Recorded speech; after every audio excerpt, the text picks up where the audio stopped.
estado do Amazonas, mas a primeira mulher comunista a ter um assento no Congresso Nacional, a senadora Vanessa Graziotin, do Partido Comunista do Brasil, do Amazonas.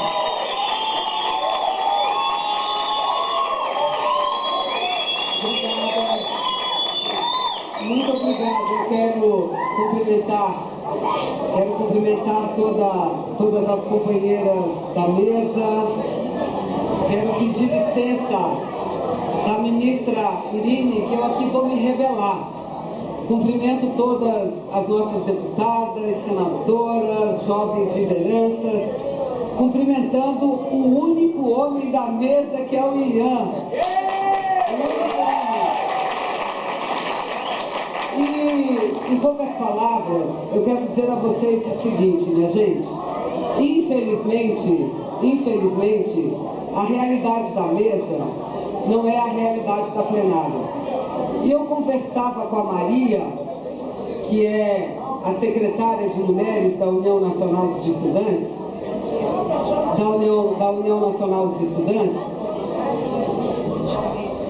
Ela representa a UBM dentro da Uni, eu perguntava a ela, e nos encontros da Uni, é a mesma realidade?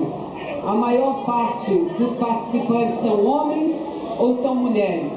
E ela dizia não. Na União Nacional dos Estudantes, como as meninas já têm uma idade um pouquinho mais avançada, já passaram da adolescência, tem mais homens do que mulheres. Mas isso tem uma explicação. É a mesma explicação que faz com que nós sejamos tão poucas no Congresso Nacional. São 81 senadores e só 14 mulheres no meio dos 81. São 513 deputados e só 45 mulheres no meio dos 513. E tudo começa exatamente aqui. Porque quando tem um encontro fora, eu sei porque eu vivi a realidade de vocês.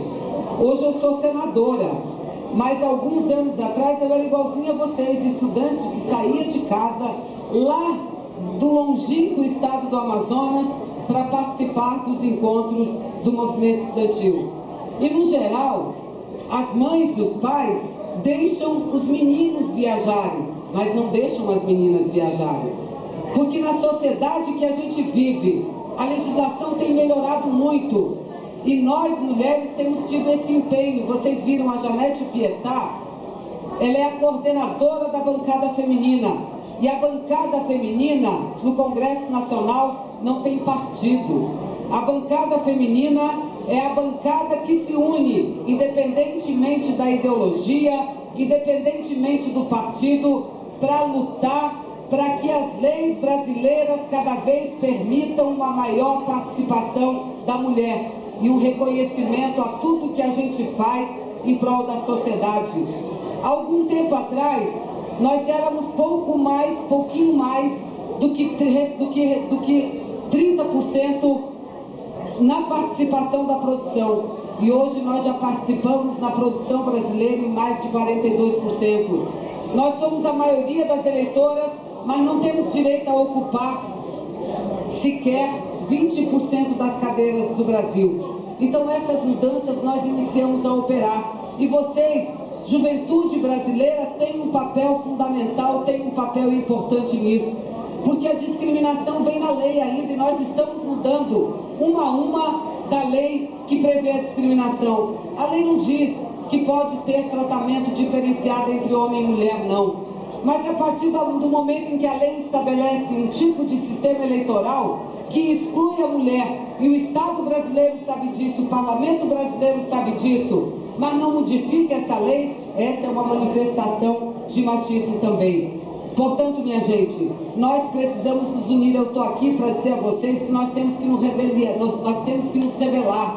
Mas a rebelião tem que ser lá para fora, contra aqueles machistas que não permitem que a mulher avance na sociedade brasileira. E quero dizer à União Brasileira dos Estudantes, a todos vocês aqui, todos são da União Brasileira dos Estudantes, que vocês têm um papel muito importante a cumprir. E eu acho, Janete, que é muito melhor discutir questões de gênero numa plateia assim, numa plateia aonde a maioria é homem, porque é com os homens que nós precisamos dialogar, porque o movimento feminista não nasceu para falar para as mulheres, o movimento feminista nasceu para falar para as mulheres, mas sobretudo para os homens, na necessidade de mudar a nossa sociedade, porque não há sociedade livre, não há sociedade justa, não haverá sociedade socialista se a mulher não estiver inserida no seio da sociedade, com seus deveres, mas também com seus direitos reconhecidos. E vocês que são jovens, que ainda vão entrar no mercado de trabalho, vocês vão sentir que no mercado de trabalho a mulher é discriminada porque dá à luz. Isso não está escrito em lei nenhuma, mas se nós somos grande parte hoje das trabalhadoras e recebemos 30% a menos do salário, não galgamos os cargos de direção, é exatamente porque o capitalismo vê a mão de obra, e para o capitalismo a mulher dá prejuízo porque tem que tirar licença maternidade para cuidar e para amamentar o seu filho. Portanto, meninada, vamos nos dar as mãos sim. Aqui nesse auditório todo mundo tem que dar a mão, todo mundo tem que falar uma única palavra de ordem, e a palavra de ordem é: mulher tem que ter o seu direito respeitado. É o seguinte, nós da UBS vamos nos rebelar, mas é para conseguir os 10% do PIB para a educação. Isso é a rebelião que nós precisamos. E tenho certeza que essa revolução, que essa rebelião vai criar corpo no Brasil. E assim como a gente tem conseguido fazer muitas transformações, nós faremos a principal de todas elas, que é a revolução na educação, para mudar a sociedade, para fazer do Brasil um país que cuide dos seus meninos, mas que cuide principalmente também de todas as suas meninas. Um beijo no coração de vocês, um bom Comeg e vamos à luta, moçada!